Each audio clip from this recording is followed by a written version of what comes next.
Amen, church, you guys fired up? Yeah. Woo! Sorry, I'm glad the right side's with me. You guys fired up? Yeah! All right. Amen. I don't know if it's the hour change or what. You guys maybe get thrown off your sleep schedule, but don't fall asleep on me yet. We're almost done. Amen. Turn me to Romans 15. Vamos, Preston. We're going to jump right into it. Help our hearts. Come on, babe. In Romans 15 and verse 4, it says that everything that has been written in the past was written to teach us, so that through endurance, encouragement of the Scriptures, we would have hope. Yep. You know, Genesis to Malachi, all the Old Testament, it was written, we were the intended audience, so that we could have hope, that we could have encouragement, and that we wouldn't lose our zeal.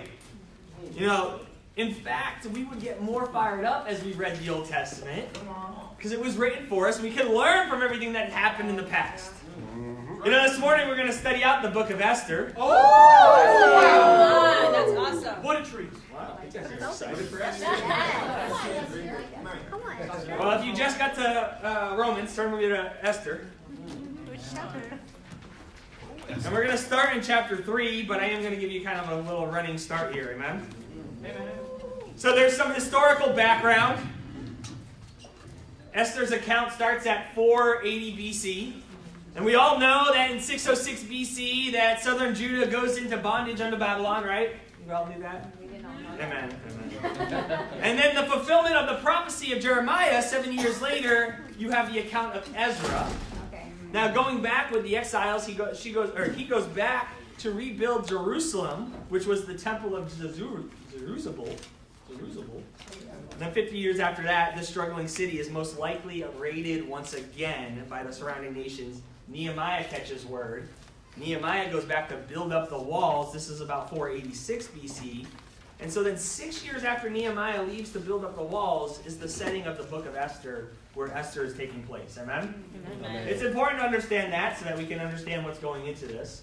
Now, Esther is an orphan. Her mom and her dad died. She's been raised by her older cousin Mordecai, and he raises her like his own daughter. Mordecai comes from the lineage of Saul, so Mordecai was royal blood, meaning also Esther was royal blood. Now, the beginning of the book of Esther starts with King Xerxes. He was the very dude from 300. Who's never seen 300? Y'all have to go see a movie this week, amen? Now, King Xerxes was married to Queen Vashti, but what King Xerxes does is he tells her to come to this banquet, this big gathering with all of his friends and royal officials, but come wearing only your crown. Yikes. To display your beauty in front of all the officials, people in his kingdom. Now, she has some self-respect, and she refuses to do so. And so he disposes of her as queen. And then the officials around him say, you know, King Xerxes is like, well, I need a queen. And so all the officials around him say, hey, we got this great idea. Why don't we just gather a bunch of girls from around the different provinces? Let's train them in a year of cosmetology school, get them going to Sephora, and then whichever one you like the most can become the new queen. King Xerxes is like, that sounds like a great idea. Pretty good to me. And so Esther then becomes the unlikely queen of Persia. And that's the first two chapters, chapters 1 and chapter 2. Amen? We're going to pick up in chapter 3 and verse 1. Okay. Come on, bro. Point 1 is God's people are an endangered species. Whoa. Verse 1, after these events, King Xerxes honored Haman, son of Hammedatha, the Agagite, elevating him and giving him a seat of honor higher than that of all the other nobles.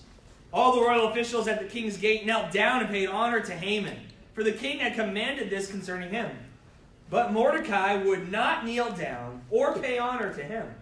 Then the royal officials at the king's gate asked Mordecai, why do you disobey the king's command? Day after day they spoke to him, but he refused to comply. Therefore they told Haman about it to see whether Mordecai's behavior would be tolerated. For he had been told that, he had told them he was a Jew. When Haman saw that Mordecai would not kneel down or pay him honor, he was enraged. Yet having learned who Mordecai's people were, he scorned the idea of killing only Mordecai. Instead, Haman looked for a way to destroy all of Mordecai's people, all the Jews, throughout the whole kingdom of Xerxes. Now, in the 12th year of King Xerxes, in the first month of the month of Nisan, he was cast in presence of Haman to select a day and month. And the lot fell on the 12th month of the month of Adam.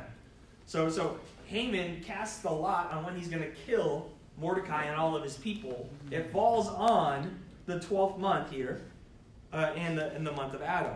Then Haman said to King Xerxes, "There is a certain people dispersed among the people in all the provinces of your kingdom who keep themselves separate. Their customs are different from those of all the other people. They do not obey the king's laws. It is not in the king's best interest to tolerate them. If it pleases the king, let a decree be issued to destroy them. And I will give 10,000 talents of silver to the king's administrators for the royal treasury." Wow. See, God's people have always been an endangered species.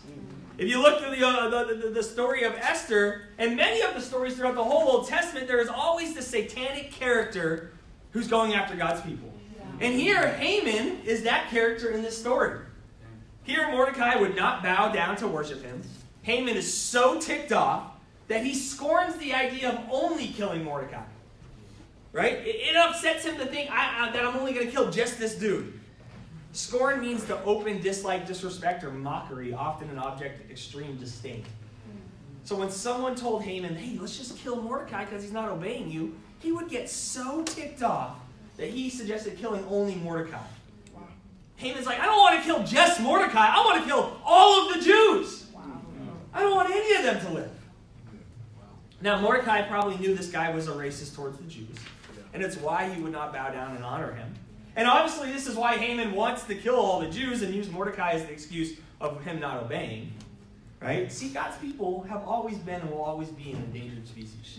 Yeah. And it's interesting. What was the thing they used to tell the king why they should kill all these people? Haman's reason to tell the king of why we have to kill all of these Jews was that they were different than all the other people. Wow. In all the other provinces, they're just not like everyone else. They are different from everyone else. You see, as true Christians, you will always be different. People will always hate what's different. They will hate you because you won't conform. They will hate you because you won't bow down. They will hate you because you have convictions in a world that says don't have any convictions. Yeah. They will hate you because you take a stand and say the church is my family. Yeah. That you take a stand and say, "Hey, I give contribution because I have convictions about what we're doing." Yeah. That I'm going to go on a mission team because I believe in what we are a part of. Yeah. And nobody else lives like this. And they will hate you for it.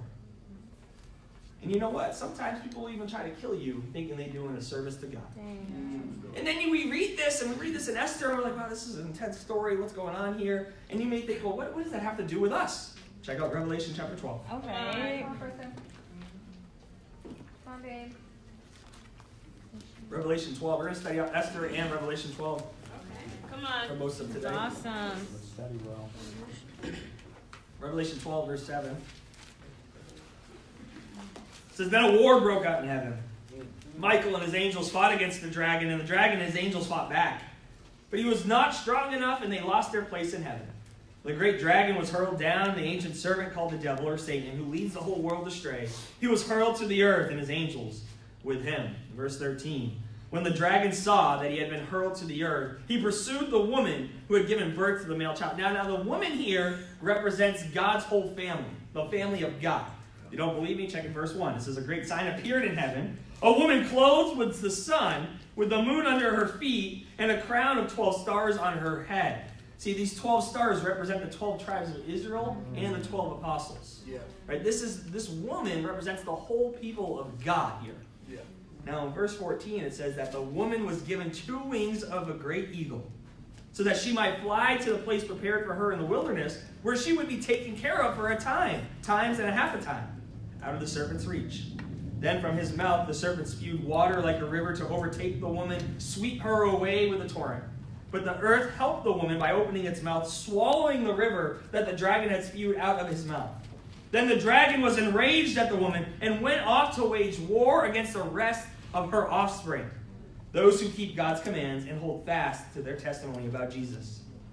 The dragon stood on the shore of the sea, and I saw a beast coming out of the sea. It had 10 horns, 7 heads, with 10 crowns on its horns, and on each head a blasphemous name. You know, this is the depiction that our God wants us to see of our situation. He helps us understand that there was a war in heaven. Satan could not beat God. See, Satan is the opposite of Jesus. It says that Jesus did not consider equality with God something to be grasped, even though he was God. Satan was the opposite. He was not God, and he did consider equality with God something to be grasped. And so he waged war against God up in heaven. Good point, Dave. And so, of course, because he was not God, he lost the war. Good for heaven, bad for us. Yeah. Because he has been hurled down with all the dark angels, and he goes, you know what? You know what I'm going to do? If I can't beat God, then I'm going to go after his offspring. I'm going to go after his kids.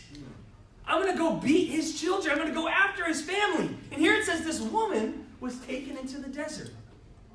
And this kind of plays off the time of Exodus, but it also kind of plays off of the Christian life now. Yeah. Where the time in the desert says God protected them for a time being in the desert. Yeah. See, we're in the Christian life, Satan only has limited access to us right now. Yep. The Bible in Revelation paints this picture of Satan is that he's on this great chain, and sometimes God will let him off a couple links just to stir some things up in your life. Wow. To see whose heart is truly standing on the true foundation. Yeah. And other times he'll pull him back. He has limited access in your life. The time in the desert was protected from the devil. Can you imagine if Satan had full range in your life today? It would look a lot more like the book of Job. Yeah. And even that was limited. Yeah. God did not give him free reign. Yeah. He was limited. They were protected in the kingdom. Now you may go, well, Preston, a lot's happened to me this past week. Wow. This past month has been the hardest month of my life. I feel like Satan has full reign in my life. Well, that's because God is testing you. Yeah. It's a time for God to find out what's in your heart. That's right. You know, it describes, and this is applied to us, and it's hard. As hard as it may be, it says in the Bible that your hardships are not even worth mentioning. Right. Because how it describes it is as if you were on eagle wings right now, soaring across the land. It's not even worth mentioning your hardships. Because you are protected. Just like the time of Exodus, it says that this great river spools out the dragon's mouth. And if you look at the Red Sea, it was a pretty narrow river. And here this Red Sea, hoping to stop God's people, the Egyptians could then totally annihilate them as they ran away from Egypt. But it says that the earth itself was trying to help God's people. Yeah. Times and places were being set, and God works to help us through himself. And God lifts up the water, and the water then comes crashing down on the enemy. Over the enemies of God. And there's this dragon on the shore making a great decision to destroy every single one of you now. And that's what he's going to do. This is the reality of our situation. God's people will always be an endangered species. True. You know, Jesus never tried to church it up for his guys. He never tried to make it nice and sound nice and pretty for you to leave spiritual and nice, warm, and fuzzy on the way out. He never churched it up. He said, guys, there's going to come a time when people are going to try to kill you for what you believe. Yep. Sometimes even your own family will try to kill you. And you need to understand that this is a real war. Yeah. And isn't that true? How many Yep. people have we known that are ripped away from the kingdom of God and salvation because the people in their lives thought what they were doing was just too much? You're just over the top. Yeah. Yeah. You don't Help need us to do out, all of Preston. that. Come on, bro. Yeah. And so it's true. Jesus says there will come a time like this. We're with you. You know, I'm talking with a few disciples over the last few months, and I had to share with a few people that, you know, we just don't live in the same reality. We don't live in the same reality. You think this whole thing has to work out. You think that without a doubt this is going to be a success. That you can show up, you can clap on Sundays, you can go home, and man, we're going to evangelize the world. It's going to be changed. This whole thing is going to hold together for sure, forever, and that we will be singing Kumbaya as we walk on into heaven. Oh, snap. And the truth is that that is a very narrow possibility. A very narrow possibility. And because I've come to understand this very narrow possibility, it's created in me a great earnestness to do what we have to do. Yes. Amen, bro. Come on. What it's going to take, who we have to be, how serious we have to be about the scriptures. Let me give you an illustration. There's been two great wars in American history. The World War II, Vietnam. World War II was a global war. It was fought on different fronts, Japan, Europe, and all parts of Africa. And halfway through the war, we run out of money. Now there's a movie called The Flags of Our Fathers. And it says through the movie that what saved World War II was this picture that the photographers captured in one of the most intense battles, with this group of soldiers raising the American flag after an all-night battle early in the morning. And they caught this picture, and they say that this is the picture that saved the war. Because there's no money left. They didn't know what they were going to do. They had no money to go buy bullets. They were out of ammo. They didn't know how to supply. They had no more finances. So they grabbed a group of these guys that kind of looked like the soldiers in the picture, but probably weren't really them, but it was good enough. And they sent them around, and they put these pictures everywhere throughout America. They sent out they were going around the whole world, and what they were selling, or the whole America, and they were selling war bonds. And you know how much money they made in war bonds back then in World War II? $185 billion. Just one of those billions changed the world. $185 billion they sold in war bonds. Every single American bought in. They bought into this war. They knew it was important. They all bought. 185 billion is a lot today, never mind back then. Yeah, come on. It was estimated that every American would have bought 10 war bonds. Every American bought in. They did it. They invested into the war. Now you look at Vietnam. You think about World War II. People lied about their age to go fight. Like, yes, I'm old enough. I can go. Right? Okay, come on in. It's like 15. Because they wanted to fight. They wanted to do what they needed to do to protect their people. In Vietnam, you had people dodging the draft. People went there. It was one people, one country, one war right there in Vietnam, and we lost that war. Why did we win one that was way greater of a campaign and then lose the easy one? Even though World War II was a far greater campaign, we had to go all the way marching into Berlin, building roads and bridges, and all the way in to destroy the Nazi regime. And we won that great campaign, then we lost Vietnam. Why? Because at the end of the day, the soldiers that went to Vietnam did not really see the purpose on being there. Dang. They didn't see it. They did it. They went through the motions. They showed up. But they didn't really believe in what they were doing. They saw it as some political point that was trying to be made, some special interest that they didn't see the need for. But in World War II, we as America, we knew if we don't stop Adolf Hitler, he's not going to stop in England. He's going to come right across the Atlantic. He's going to come and destroy and annihilate all of us. And so because they totally understood that, people would lie about their age. They bought war bonds. They did whatever they had to march straight into Berlin and shut the guy down. Yeah. Against great odds. And that's the difference. Some of us here today don't really believe what I just described in Revelation 12 is actually happening. Come on, help us know. We don't actually think there's a war going on spiritually. And so we can be very casual about it.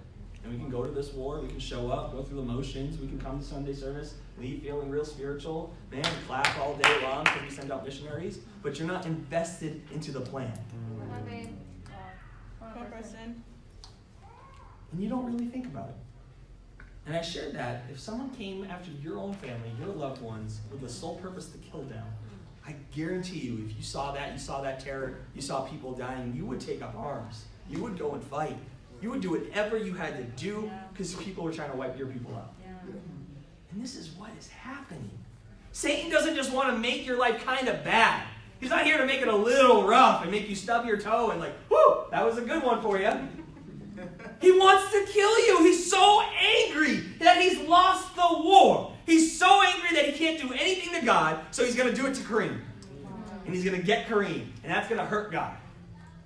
He's so mad he can't do anything to God, so he's going to go after Oriana. And that's going to hurt God. He can't do anything, so he's going to go after Brooke. And that's going to hurt God. And family, you've got to understand that this is a faith war. It's not fought over soil. This is fought over souls. Wow. It's a faith war. And those who really see it will really be it. And those people who really don't get it will end up missing out being with God. But those who are literally living like this will one day get to be with God. Come on. This is our situation. This is why it says in Ephesians 6, after Paul says our battle is not against flesh and blood, but against the dark rulers, the forces of evil, right? After it says put your shield on, your sword, your helmet, make sure you have the right shoes and all that stuff on. What does he say after all that? He says, hey, you need to pray also for me that whenever I speak, words may be given to me so that I can fearlessly make known the gospel that has been made known to me, which I am an ambassador for. Pray that I may proclaim it fearlessly as I should. As I should.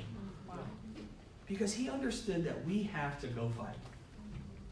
We have to do something. Family, the biggest difference between most of us in the first century is that we don't fully understand we're in a war. And some of us don't truly understand that, and when you don't truly understand that, it's easy to quit and give up. It's easy to stop fighting. Because if you don't understand why you're in the battle, you will quickly throw in the towel. Yeah. Turn me to Esther chapter 4. Come on, Come on, bro. babe. This is awesome. Really good. Come on, Preston. Esther chapter 4. Point number 2 is the campaign to overcome evil.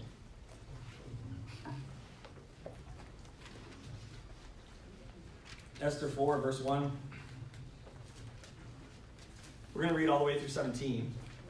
When Mordecai learned of all that had been done, so once he learned that this decree got put out and that all the Jews were going to get killed and his life was at stake, he tore his clothes, he put on sackcloth and ashes, and he went out into the city wailing loudly and bitterly. But he went only as far as the king's gate, because no one clothed in sackcloth was allowed to enter it. In every province to which the edict and the order of the king came, there was a great mourning among the Jews, with fasting, weeping, and wailing.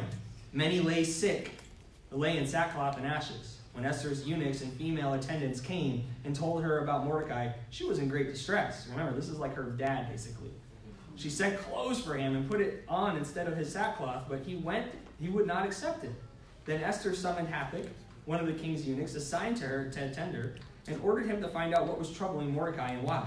So Hathach went out to Mordecai in the open square of the city in front of the king's gate. Mordecai told him everything that had happened to him, including the exact amount of money Haman had promised to pay into the royal treasury for the destruction of the Jews. He also gave him a copy of the text of the edict for their annihilation, which had been published in Susa, to show to Esther and explain it to her. And he told him to instruct her to go into the king's presence to beg for mercy and plead with him for her people. Hathach went back and reported to Esther what Mordecai had said. Then she instructed him to say to Mordecai, all the king's officials and the people of the royal provinces know that for any man or woman who approaches the king in the inner court without being summoned, the king has but one law, that they may be put to death unless the king extends the gold scepter to them and spares their lives. But 30 days have passed since I was called to go into the king. When Esther's words were reported to Mordecai, he sent back this answer: do not think that because you are in the king's house, you alone of all the Jews will escape. For if you remain silent at this time, relief and deliverance for the Jews will arise from another place. But you and your father's family will perish. And who knows but that you have come to your royal position for a time such as this.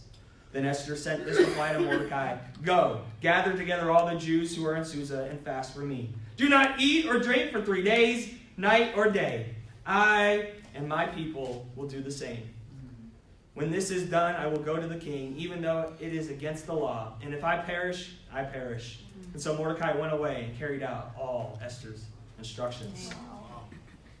The campaign to overcome evil. And I hear Mordecai, he puts on sackcloth and ashes, and he goes into the public square, and he's putting on this huge spectacle of mourning. He's weeping, he's wailing, he's making this huge scene in the middle of the city. And all the Jews around are doing the same. Now, why is he doing this? He wants Esther to see. Right? She is possibly the only hope for all the Jews, that she could go before the king and beg for their mercy. Beg, and maybe the king would not follow through with his edict. And it's interesting, this exchange between her and Mordecai, going back and forth. You know, Mordecai never talks about God here. You know, the whole book of Esther, God's not mentioned. Yeah. Interesting, right? Even when he says, hey, who knows? Maybe you have rise to a power of such a time as this. Wow. He's implying, hey, maybe God put you in this position, but he's not saying it. You know, I believe that Esther probably isn't even practicing Judaism anymore at this point. Wow. That Esther is totally strayed away from her relationship with God. Esther's not even her real name. That's her pagan name that was given to her when she became queen. Queen Vashti wouldn't come before the king wearing just her crown. Esther becomes the queen, kind of assuming that she would. So this is probably a very deeply unspiritual woman. But what was the great campaign? She had to share her faith. That was the campaign. She had to share her faith. That was it. All she had to do was share her faith with this guy. She had to go before the king and share what she believed in. That, hey, you need to leave my people alone. These are the Jews. I'm a Jew. You can't kill them. And he goes, hey, who knows? Meaning she didn't really even believe in God, but he's kind of hinting at it. Like, maybe God's put you in this position to allow you to have this opportunity. Kind of get the feeling that she was trying to make excuses, though, towards Mordecai as he goes on. And Mordecai goes, no. If you don't do it, God, he says he will deliver us. He doesn't say God. He says he will deliver us. We will find deliverance from another place.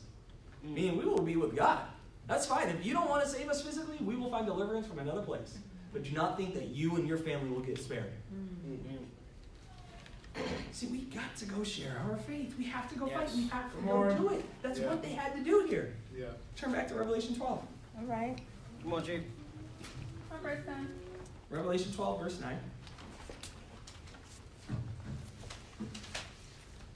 The great dragon was hurled down, that ancient serpent called the devil or Satan who leads the whole world astray. He was hurled to the earth and his angels with him.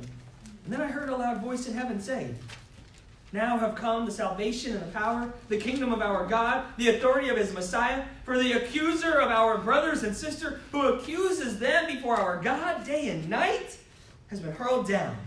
They triumphed over him by the blood of the Lamb and by the word of their testimony. They did not love their lives so much as to shrink from death. Here says, how are we going to win? Very simple. The word of your testimony and the blood of the Lamb. That is how we're going to win. You have to go. It says they did not love their lives as so much as to shrink back from death. And it's exactly the situation Esther was in. She could walk into the king's presence and beg for the Jews' life, but it was her life at stake. That if you just walk in without being summoned, the king could kill you.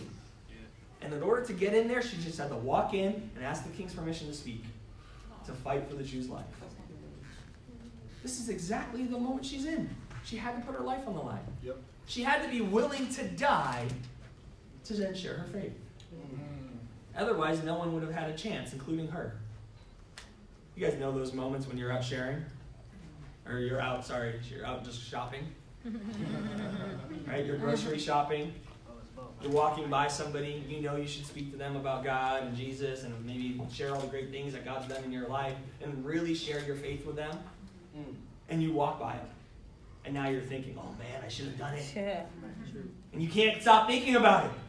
Now it's like, oh, I have to do it. It would be so bad if I didn't do it. And finally you just go and you do it. You know, if you're not willing to die in those moments, if you're not willing to put yourself out there, here's the thing. It's not just them that you won't save, but you will start to die spiritually. You too will start to die spiritually. You will die one time after another time of not doing it.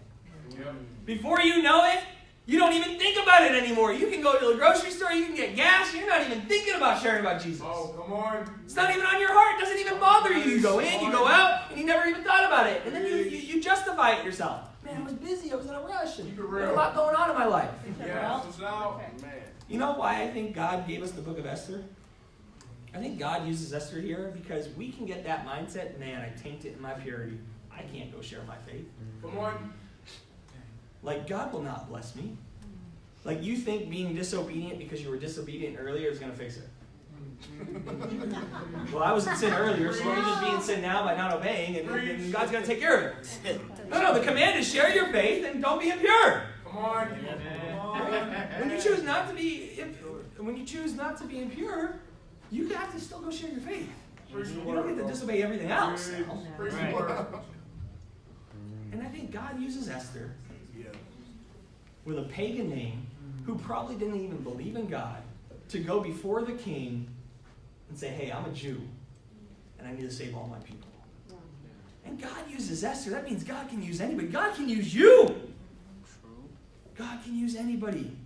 But we use it as an excuse. Oh, I'm not good enough. I'm not effective enough. Or let me just wait for Malik to do it. Or I'm sure Alfredo will get it done. If not him, Keenan. If not Keenan, Michael. I mean, somebody else will do it. No, it's you. Come on, bro. Come on. Come on, bro. God has brought you into this royal family for such a time as this. This is the family. Esther did not not love her life so much as to shrink back from death. Wow. What's the campaign? It's March Madness right now. Right? Yeah. College basketball is March Let's go Madness. Yeah. They call it March Madness because crazy things happen, right? Teams that don't usually win end up winning, and then next thing you know, they're like, who's this team? Where's this college from, right? Crazy things happen. Yeah. And we need to have a March Madness in the church. Yeah. We just need to go crazy. Crazy things need to happen. Next Sunday is the Bring Your Neighbor Day. But it's singles led, so all the singles ministry is going to be doing a whole service. Yes. Let's go, singles. And now, what's the campaign for the month? Pretty unspiritual people sharing their faith. Wow, that's great. That's it. Pretty unspiritual people sharing their faith. That's the campaign. And here's the thing. If you can get everyone to do it, we win. We win. Come on. If we can get everyone to do it. Turn me to John chapter 12. All right. Come on, Preston. John 12, verse 20.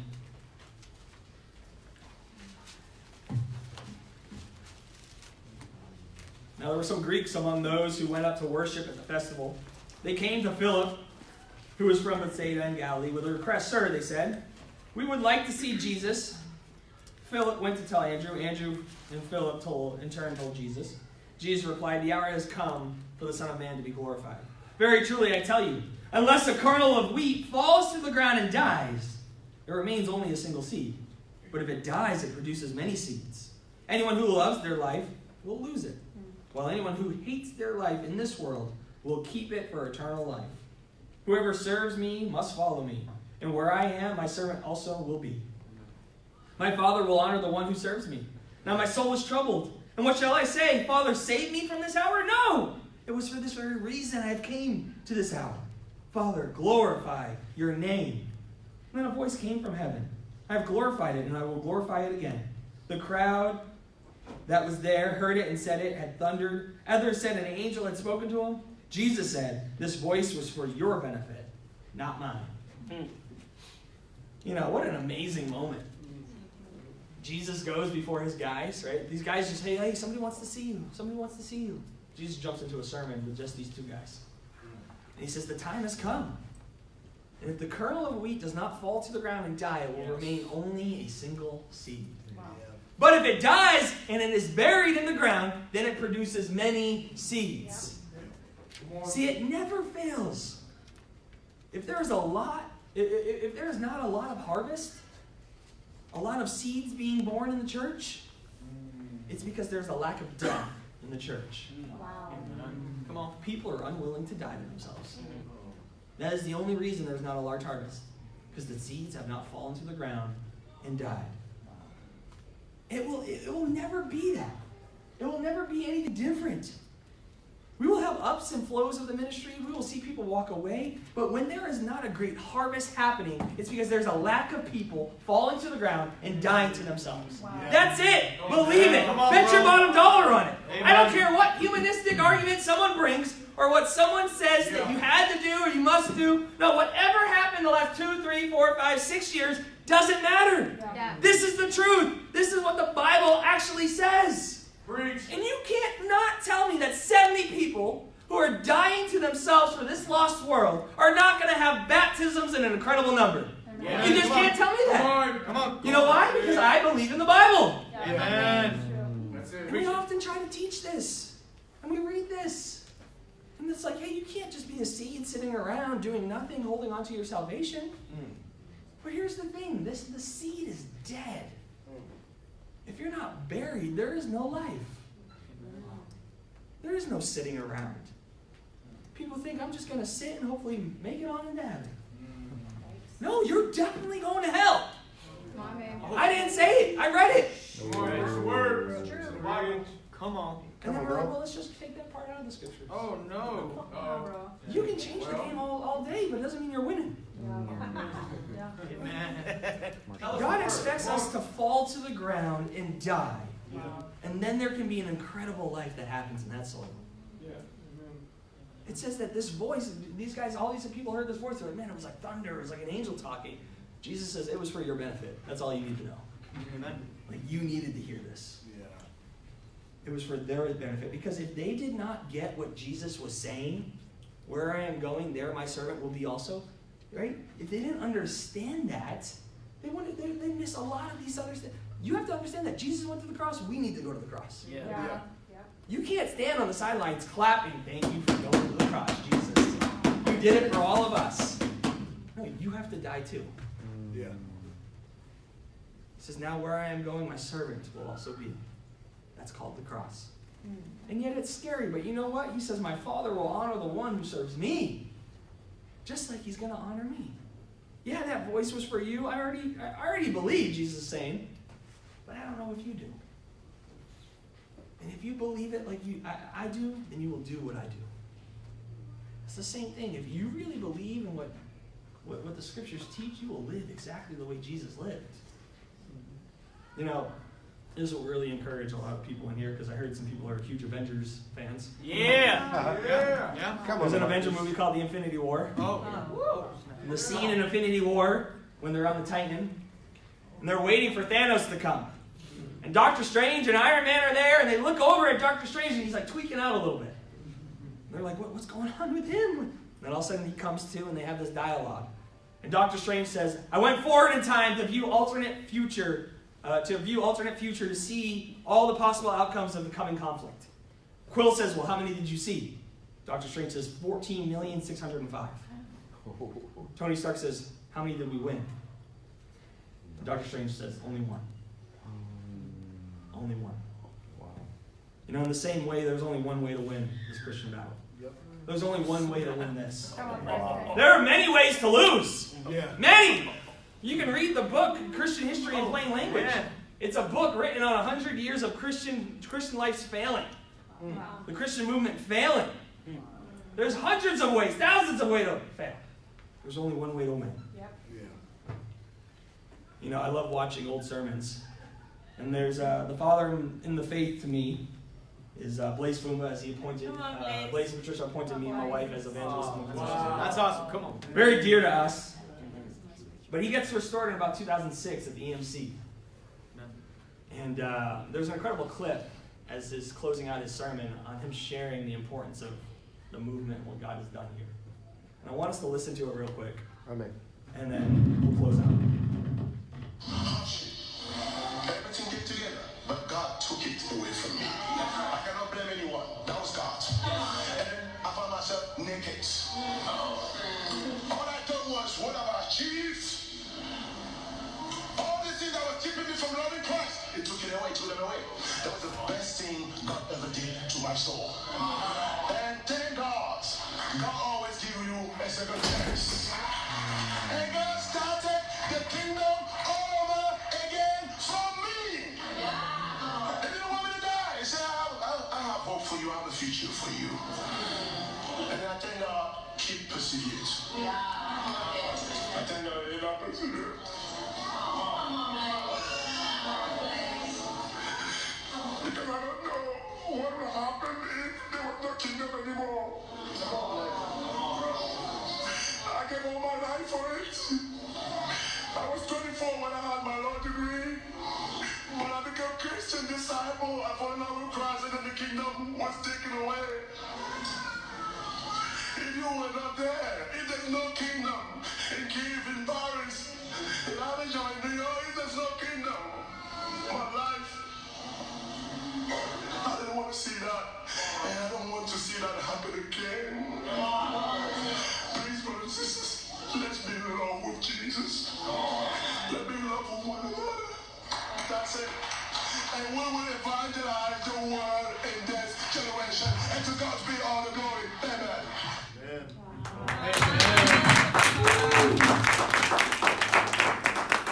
You see, this doesn't have to work out.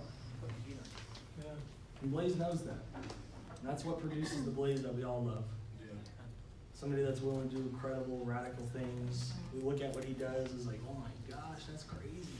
I would never do that. And yet that's who we have to become like. It has to be the same with every single one of us. Now God's going to win, but the question is, will he be a part of the victory? There's one way to win. Imperfect people sharing their faith. Dying to themselves every single day. And if we do that, then the word of our testimony and the blood of the Lamb will overcome, and we will beat Satan. We will evangelize this world. I love you all, and God bless.